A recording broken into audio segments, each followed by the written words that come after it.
শীতের সিজনে এমন লাল লাল পাকা টমেটো দিয়ে বাগেরহাটের লোকজন প্রায় একটা রেসিপি বানিয়ে খায়। এই রেসিপিটা হয়তো মনে হয় আমার দাদা তার দাদার আমল থেকেই প্রচলিত। মানে শীতকাল আসলেই বাগেরহাটের লোকজন এই রেসিপিটা খাবে, এমন কোনো লোক নেই মনে হয় তার বাড়িতে এই রেসিপিটা করা হয় না। তো যাই হোক, বাগেরহাটের লোক যারা আছো তারা হয়তো দেখেই বুঝতে পারছো এটা কি রেসিপি। এটা হচ্ছে টমেটোর খাটা। বাগেরহাটের লোকজন এটাকে ডাকে টমেটোর খাটা নামে। একদম ইজি প্রসেস। প্রথমে টমেটোগুলোকে একটুখানি পানি দিয়ে হলুদ লবণ দিয়ে ভালোভাবে সিদ্ধ করে নিতে হবে। টমেটোগুলো মোটামুটি সেদ্ধ হয়ে গেলে তারপর রসুন পেঁয়াজ এবং জিরা দিয়ে সেটাকে একটু ফোড়ন দিতে হবে। এই যে দেখো টমেটোর খাটার কালারটা কেমন হয়েছে, ওয়াও জোস। তার কিছুক্ষণ পরে সামান্য একটু পরিমাণ চিনি দিতে হবে, তাহলে এতে টক মিষ্টির একটা অসাধারণ ফ্লেভার অ্যাড হবে।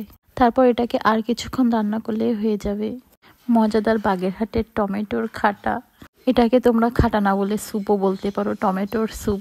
তো ভিডিওটি ভালো লাগলে অবশ্যই লাইক কমেন্ট এবং শেয়ার করবে। সবাই ভালো থাকবে। আল্লাহ।